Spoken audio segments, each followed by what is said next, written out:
All right, we're recording. Welcome, Andrew and David Taylor. Having David on now. Seth was in here earlier. We were having a little meeting, and it was cool to see the Taylor twins, and have you all on the screen. So, Andrew's joining us. This is your oldest son, right? yeah, he's just turned 21. Yeah, boy. Father-son team, and you guys are starting soon the My Pilgrimage podcast, which will be upcoming. Looking forward to that. Yeah. Andrew's the engineer, producer. He's a sound guy, and he's studying business and esports gaming and production. Yeah. Oh, cool. So in college, it's starting in the fall. So being stuck at home with his parents, right? He got kind of roped into this production mode, and he's helping me kind of get everything underway. So we're launching June 1st, first episode. We're going to put a trailer about the podcast. It's going to go out probably tomorrow. Oh, cool. And then we'll start it. Yeah. First episode, June 1st. It's going to be great. Right on. That's awesome, man. And I'm looking forward to what you're going to do, Andrew, because I started this podcast in 2005 in November. So before most people knew what a freaking podcast was, I do a podcast, do you write a blog? That's how I started this too, by the way, is I had a counselor. I was in, kind of Christian counseling at the time. And my counselor was like, hey, Russ, you got a lot of thoughts, man. You ever thought of writing a journal or keeping a blog? And I'm ADHD and dyslexic. I don't write shit down, So I thought, why not do a podcast? I've always loved talk radio and guys like Howard Stern. I thought it would be like the Christian version of Howard Stern or Tom Leykis or someone like that, And it's been a ride, but I'm really encouraged by what you're going to do with the technology that's available to people today, because there's so much great stuff out there. We had a little meeting, and I was kind of telling you guys about RSS feeds and things like that. Yeah, it's helpful stuff, man. Yeah, but the tech is interesting, and where it's going to go. I guess podcasts now are outperforming blogs. More people listen to podcasts and read blogs today. They've beaten talk radio as far as hours of content and monetization and stuff like that. It's an exciting time to start a podcast, and dealing with some of the content that we deal with is going to be interesting for sure. Yeah, no, it's going to be interesting.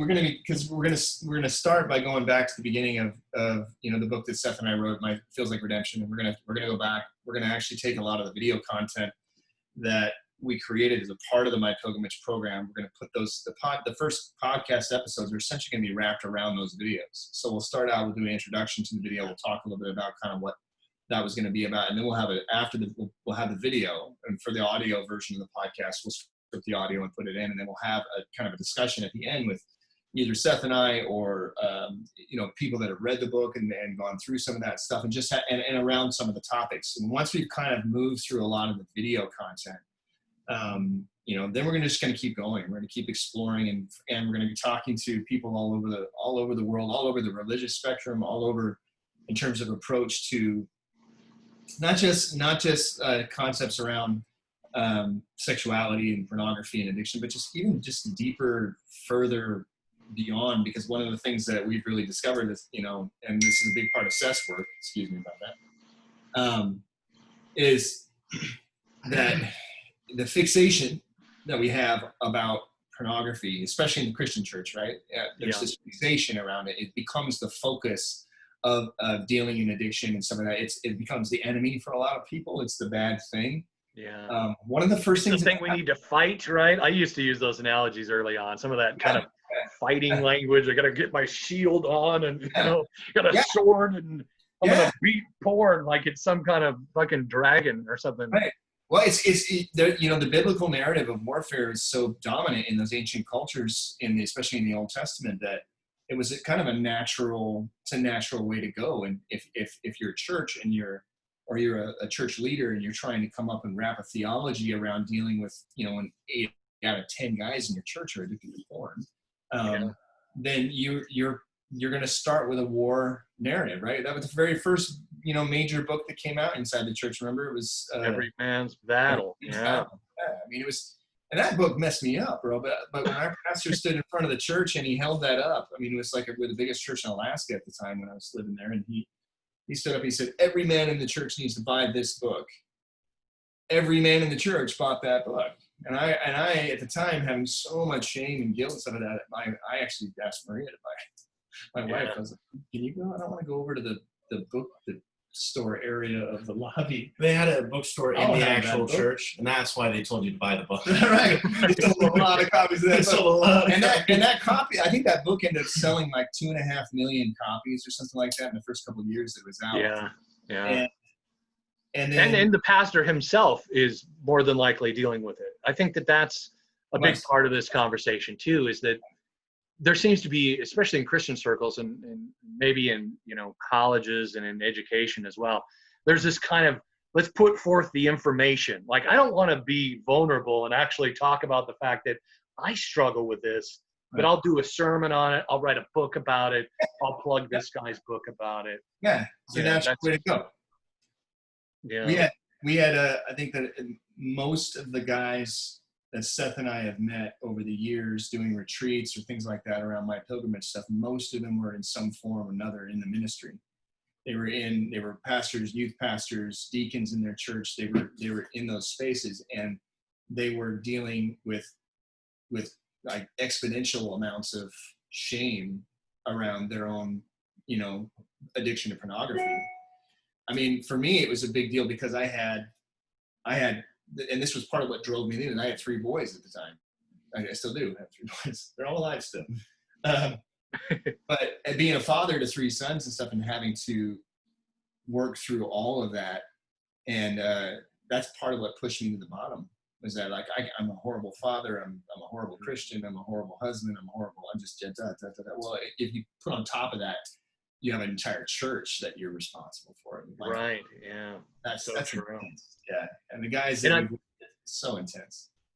That's what I love about what you guys wrote too, is that it's not just information. Bill Hybels, the disgraced pastor now of Willow Creek, who, was at 11 women counting that came out against him sexual. He used his position and power to manipulate them into sexual situations, and he still hasn't admitted to that. Right. If it's 1 or 2, you can kind of question, but when you have 11, like, come on, dude, like, fess up, like, stop. But my point is that he wrote books on this stuff. Part of the title of this podcast, Attitudes of Sexual Integrity, integrity was some of the language that Hybels used. Like, I was kind of a fan of the guy at the time. Yeah. And he was just basically trying to put out this kind of information-based strategy, maybe a fighting kind of strategy, because he himself struggled with it. And he knew, like, he had all the intellectual tools to fight that thing, but it's the shame that gets inside people, right? Yeah. That isn't talked about it, because I think Christian culture uses it. It's supposed to be a positive thing or something. Hold on. Yeah, I mean, we were constantly told that that conviction, that the Holy Spirit was using that to kind of convict us, to make us feel guilty for something, that was something that God was actually doing for us to help us, which now that I look back on it, is a really poor way to go about that. If I'm the creator of the universe and I'm trying to change behaviors, if I'm in the behavior changing business, HR. Yeah. Jesus, HR. If I'm trying to do that, then I'm certainly not doing that by shaming people into, doing it. It's just kind of a crazy thing, man. Yeah, and people have, and just a few weeks ago, I heard a sermon by a pastor. I visited his church. I don't really go to a church anymore. Like, I don't have like a quote church home, but I have a lot of friends who are pastors, and I think that's one of the things that is not understood very well, is how shame operates. And it's not, like, if you do something bad, you feel bad. And I think the cultural norm is to say that that feeling is shame. No, that's, guilt is like, I did something wrong. I feel bad, course correction, right? Shame is like, I didn't just do something bad. Like, I am bad. Right. Like, down in my core, I'm bad. Right. The self-talk that goes along with that feeling is what you guys address in your book. That's what's so brilliant about My Pilgrimage and what you guys do, or what you've written, and that's why I'm excited to see what you do with the podcast. Well, I'll give you a little preview of what we're doing. So what we do, we built a new website, and on the website, all the video content that we had before, all the video content from that was created over the course of about 3.5 years, is all going to be available for free. We're not even going to put a window on it. We're not going to block it. Yeah, we're not. Before, when you would purchase it, when it was under the XXX Church Ministry, you would purchase it, and it would be a part of a kind of a course in Kajabi. You would go and get a login, and then you would go through the thing. We're not going to do that. We're going to just put it all out there, and anybody wants to watch, you can watch it, you can share it, you can give it to anybody you want. All the PDFs that we created over the years are going to be free downloads. It's just going to be an open source thing, and then the books, which we're still working on kind of changing the publishing rights over from XXX Church to our company. The books will be available, but the guidebook is going to be much, much more affordable. The Feels Like Redemption will be the same price. I think it's $15.99. The guidebook is now going to be $24.99 instead of, I think, $100 is what XXX Church was charging for it. Because that guidebook is, over the years, the feedback we've gotten on it, that's the most powerful thing that any of these people were doing, is that they were buying that guidebook and they were walking through it and filling it out. That's going to be available now on Amazon.com as soon as I get that thing switched over, which we're almost there. Well, hopefully June 1st it'll be ready. So, and then everything else in the podcast too will be free. We are going to put a Patreon account for people who are like, hey, I'd like to, help out with, the production of the podcast.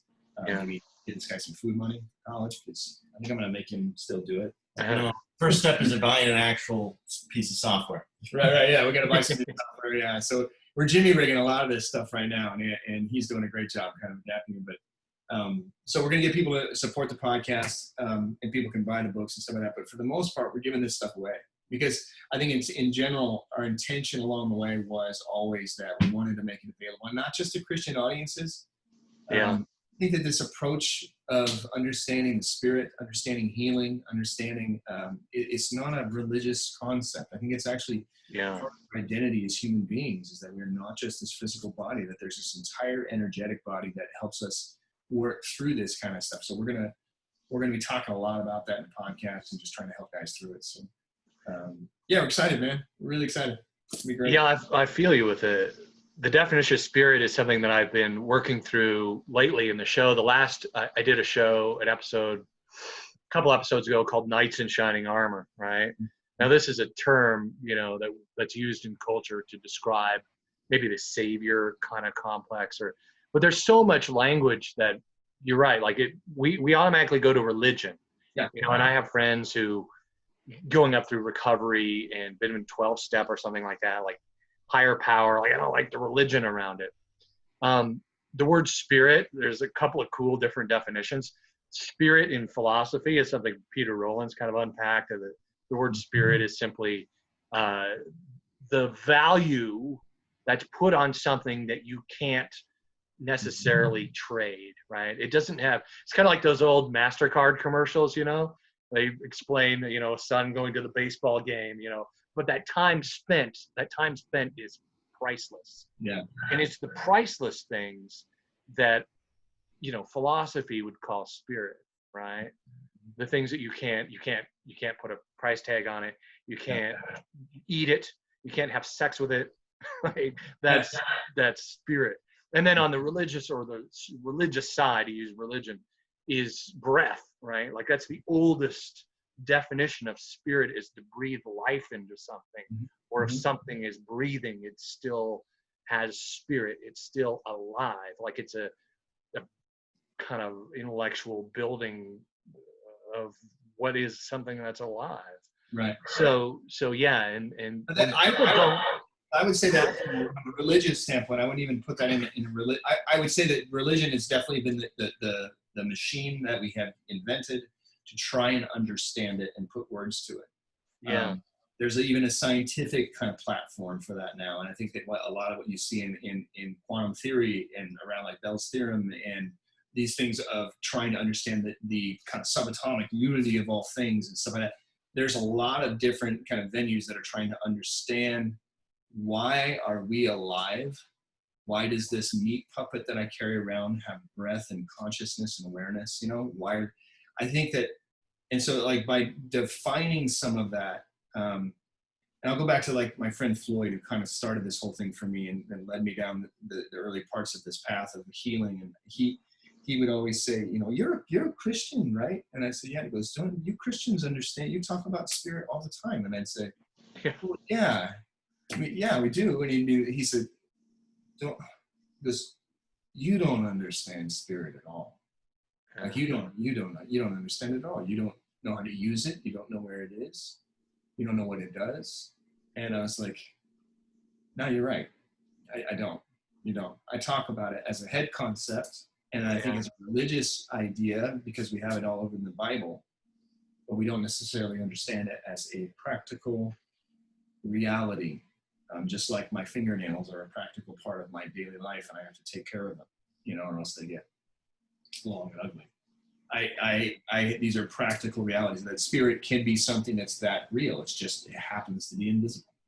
This is why Seth, you know, he gets into his Jedi metaphors, man. That guy, like, you know, he's even got a Jedi tattoo on his side because so much of what George Lucas and by in turn Buddhism and all the other kind of things have put better words to that stuff. You know, they've created more helpful metaphors for understanding spirit, you know, than we necessarily have in the West. You know, if you go into Greek philosophy and so that, and exactly what you were talking about, you know, concepts of spirit that Peter Rollins talks about, they can be really great from an intellectual standpoint. Yeah. But I've met some really, really smart guys, man, that were really, really struggling, you know, and it's because they needed that more Eastern, invisible, practical voodoo version of spirit that can it really help me, you know, can I really stop drowning in this stuff, you know, can I get out of my head, you know? So, the head can just really keep you stuck, and people don't realize that. I think that's the title of the book, right? Feels like redemption. Well, that was the whole thing. Yeah, we were always saying, like, and it was because freedom, with all these concepts of freedom that we talked about, like in Every Man's Battle and stuff like that, it gotten to the point with me, and I know with Seth as well, where the head concept, it wasn't doing anything. Everybody was telling you were free because you were a Christian. Yeah. You're free. You're a Christian. You're free. You're going to heaven. You know, all this stuff, and nothing felt free. And I was always like, you know, freedom should be felt. It should be a felt experience. Yes. In your body, where you feel things. And it was like, I remember when it kind of clicked, I was like, wait a second. Feeling is an important skill. It's really important. And that's why the book is titled that, because we want everybody to learn how to feel. And you feel transformation, you know. I think some of the kind of conservative right wing, like they're afraid of you feel everything, everyone's wanting to feel stuff. But the truth is, if you're transformed, that is a feeling. That is something that you feel. If you're not transformed, you know, you just get it in your head. Like Paul Young, the author of The Shack, him and I have exchanged emails, kind of became friends over the years since he was on the show. And we have some people we know.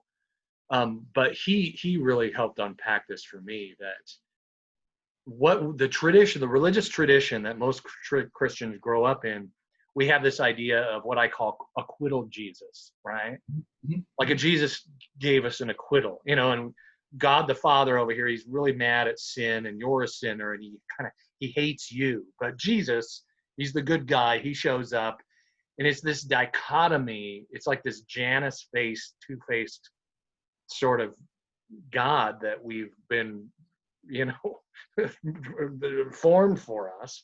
It's only about 400 years old in its popularity. Right. Started in the 13th century, but it's, you know, it's the dominant popular worldview of most Christians in the United States. Right. And that idea, like, what is the Holy Spirit doing while, you know, Jesus is saving us from the Father, right? Like the Spirit, like the Father, Son, Spirit, they are one, you know. If you've seen me, you've seen the Father, Jesus says. Like that goes against a lot of that teaching. But we're so kept in our head, and I think it's subconsciously a way to keep the systems and institutions running, you know. Yeah, and you can't. Every society that wants to, if you want to get rid of religion, it'll be a destructive process unless you go really, really slow. And we're not trying to, like in this process, you know, for us, I'm not trying to get rid of religion. I'm not trying to get rid of belief systems at all. I'm trying to just find that felt freedom, and that's what it was a search for that, and so that I could feel good about being a dad, you know? Yeah. Like this guy is 21, you know, you're old enough to remember me going through all that. I don't remember it all. I'm sorry. No. I was like 7. Yeah, my young kids at the time. Oh, I lost you. You're breaking up on me.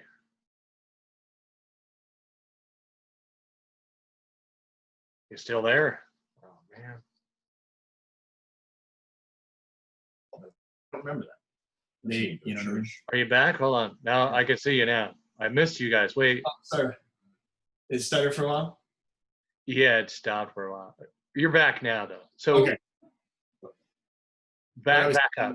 Yeah, so for me, it was my kids. I have a 21-year-old, 14-year-old, 10-year-old, all boys. My 14-year-old, my 10-year-old do not remember dad as a super hot-tempered, you know, suicidal, addiction, just depression.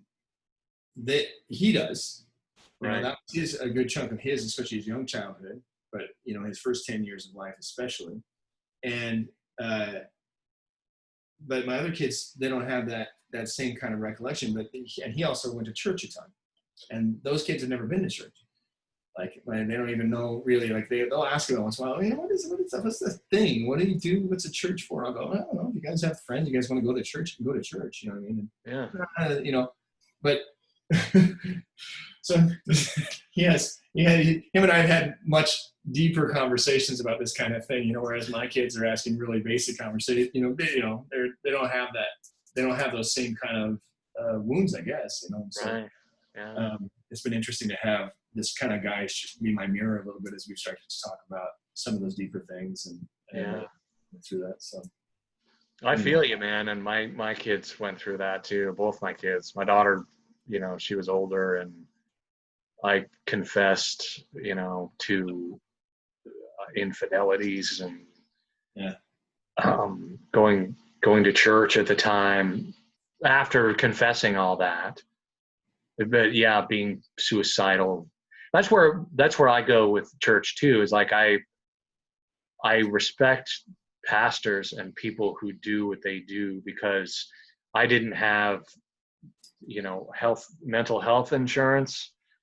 I was borderline suicidal, and it was a pastor who met with me. It was finally, I met with a number of pastors, but finally one listened, right?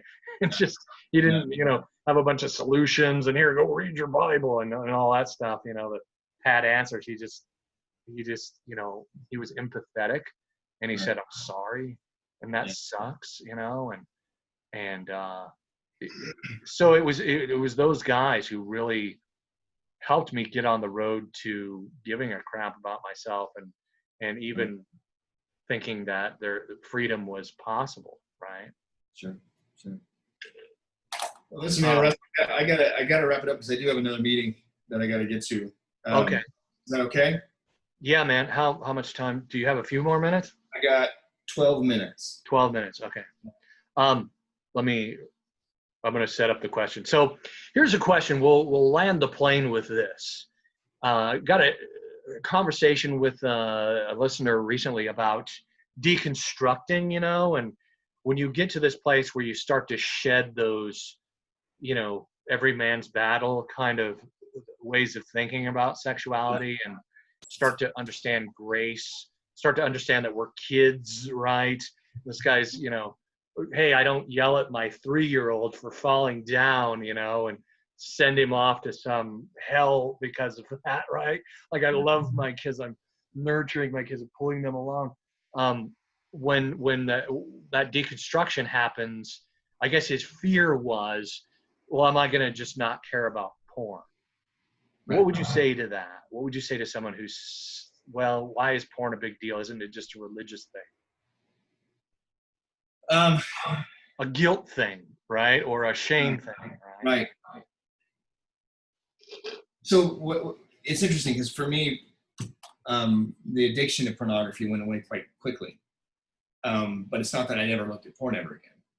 Right. That when you are an addict, especially in the Christian sense or in a religious sense, it's hard to reconcile the two. Yeah. Because you begin to think of, you go, no, if I'm free from addictions, it means I never do that again, because for them, addiction is a behavior. That's it. It's a behavior. And we're in the business of behavior modification instead of the felt experience. I don't look at porn anymore. It's been a long, long time. I can't remember. It's been years, and I can't remember the last time I looked at it. But it's not because I don't find it, or that I don't find it attractive or find it interesting or find some of it to be really beautiful or even sexy or whatever, or erotic. It's because I got to a point where I'm like, this isn't really helpful. It doesn't, and it became completely a choice. And that's the big thing is that addiction is when you don't have a choice. Yeah.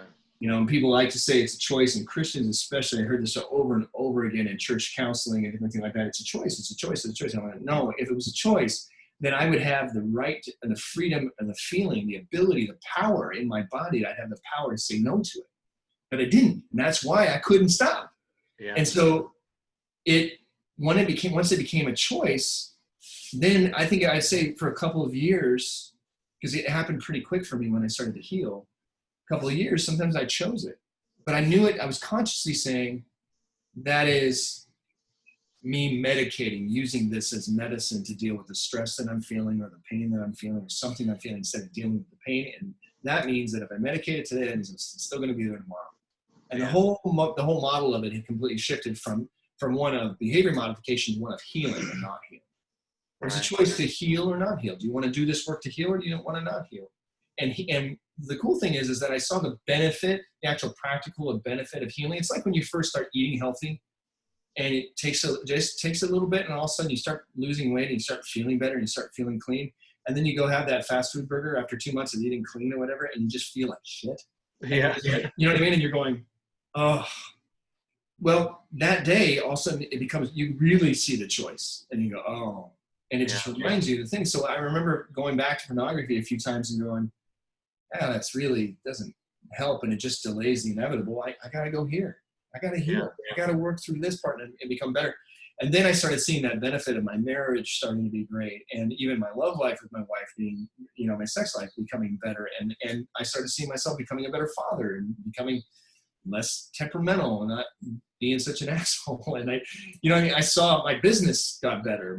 I started making more money. All these things started happening because there was this wholeness that was taking place, right? Right. So I always tell people, like, you can make a big deal out of porn and not, but you're missing the point as long as you're fixated on that.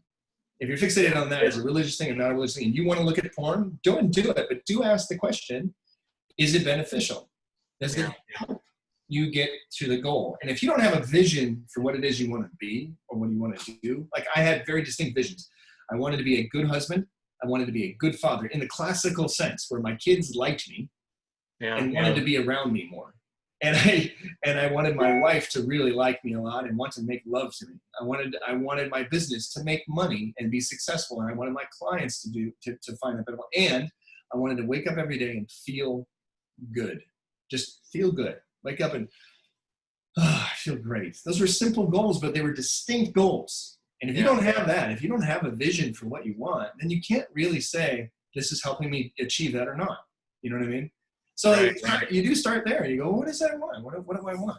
And is porn helping me achieve that? And if it's a choice, if you've come to a place of healing in your body where you go, yeah, I don't have to look at porn. I want to look at porn because I find big boobs sexy and I haven't seen it in a while, whatever. Well, do it. But then you have to be able to assess. You have to be able to look at it and go, did that help? Did it not Yeah. help you? Right? Yeah. Because Exactly. it's not a sin to look at pornography. It's not. Like, to look at a naked woman's body is not a sin. It's not a thing. Yeah. It's just a question of, does it help you or does it not help you?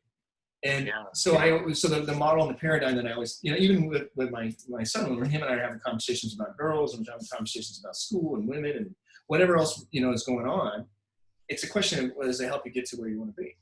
Which is why it's so distinct to have a vision for where you want to be. That's really, really important.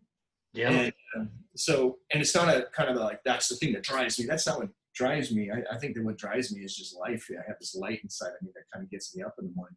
But I definitely have a vision for what I want to be, what I want to. And now that I feel like I am a good father and I am a good husband, I'm a good businessman. I'm out of a job right now because our business is suspended here in Hawaii. But I still have another vision of kind of where I want to take things, Yeah. Even as a husband, and now with this podcast, I've got a vision for what I want to be. And I'll tell you what, going to looking at porn would not help me be a better podcast person. It wouldn't, you know what I mean? Me getting up and talking about freedom from pornography it's probably not a helpful thing for me to look at porn in the process. So what do? I have other ways. I use meditation. I exercise, I eat healthy. I do these things that kind of help my body chug along in a really healthy way. And when I feel intense things like stress and strain, I use meditation to help with that. So, and I heal. Right. Yeah. I tell people just stop thinking about porn, get off it, let it go. It's not a thing. It's if we give it power when we give it attention. I like the metaphor of if you've seen the film A Beautiful Mind. Yeah. Where the character is dealing with schizophrenia, or there's these two characters in his life that are constantly there and traumatizing him and telling him all sorts of horrible things about himself. And we give that voice, we give those thoughts way too much power. I like towards the end of the film, like they're still there, but they're over there. Like he sees them kind of in the distance and they're kind of looking at him, and they just don't have power over him anymore. Yeah. That's kind of where I like to think about. Yeah, our attention is the power we give away. And it's not, if you're addicted to porn, like I said, and it's not a choice, then you've got a different thing going. That's where I go, hey, we got to talk about how you heal. We have to talk about. Exactly. Yeah. The porn is a symptom of a deeper. Yeah, it's something deeper going on. But if you're at a point where it's a choice and you're trying to decide whether you want to do it or not because you like it, then I go, well, then it's about your goals, like what do you want, so anyway, man. Very true. Well, hey buddy, you guys, thanks for coming on, and we're excited for your new podcast and where My Pilgrimage is going, and we'll get the trailer out tomorrow probably, and then that's his job. He's gonna and thanks for advice on that stuff and helping us with that too, and then we're gonna start just doing a bunch of recording, so that by the end of the month, we're hoping to have at least 10 episodes in the can by June 1st, and we can start just popping them out once a week, and we're gonna keep going. So hopefully, there you go. And maybe one day when the world gets back to normal, some fly-in kind of workshops out there. Yeah, actually, we've got several churches that have been contacting and talking, including Willow Creek, which is interesting. That's been talking about My Pilgrimage material, and about Seth going out and doing talks. He's available now to do that. Of course, he goes out and he can give talks anywhere. He's on the mainland. I'm in Hawaii. It's a little harder for me to get around. Right. Anybody's welcome to come to Hawaii. I'll talk to anybody here. On the island of Maui, and there's a lot of good podcast people here that I'm going to chat with and learn more and more about it. So, but yeah, and then we're going to try to build up this studio because this guy's heading off to college in August. So we're going to try and turn this into right now it's a bedroom, and we're going to do something more with it. Maybe some sound. There you go. Sound phone. That's his job. Nice. Anyway. Some screens down there or something, right? Yeah, exactly. Yeah. Thanks. I really appreciate it, man. You bet. We'll talk to you guys later, and thanks again. It's mypilgrimage.com, right? Yeah, you can go there now, and there's a link to join the Facebook group. Anybody can join, and be kind of keep an eye on that. On June 1st, we'll launch the whole site. Cool. All right. You guys have a good one, all right? Yeah, thanks again. Okay.